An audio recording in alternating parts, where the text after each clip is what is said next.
kailangan bang magdala ng kopya ng warrant of arrest ang pulis na magsaserve ng warrant?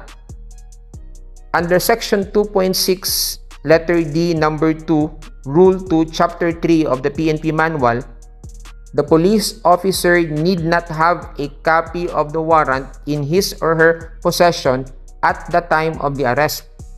If the person so requires, the warrant shall be shown to the arrested person as soon as possible.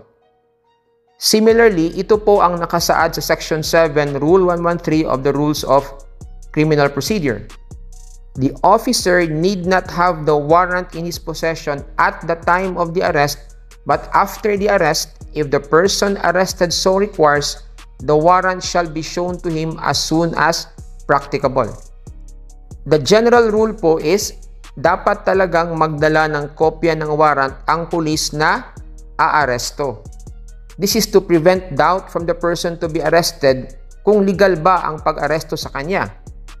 Common sense dictates that if the planned police operation is to serve a warrant of arrest, then the arresting officer must bring with him a copy of the warrant.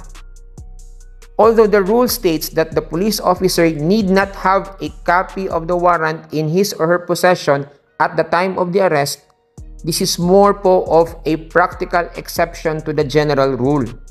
For example, habang naglalakad sa Taguig si Police Corporal Rani, nakasalubong niya si Apple na alam niyang may warrant of arrest na sa kasong cyber libel.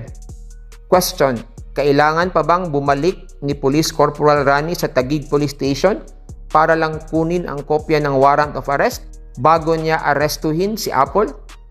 The answer is, hindi na po kailangan. Ang gagawin lang ni Police Corporal Rani is to introduce himself as a police officer, explain to Apple the reason for his arrest, and bring him to the police station where he can show to Apple the copy of the warrant.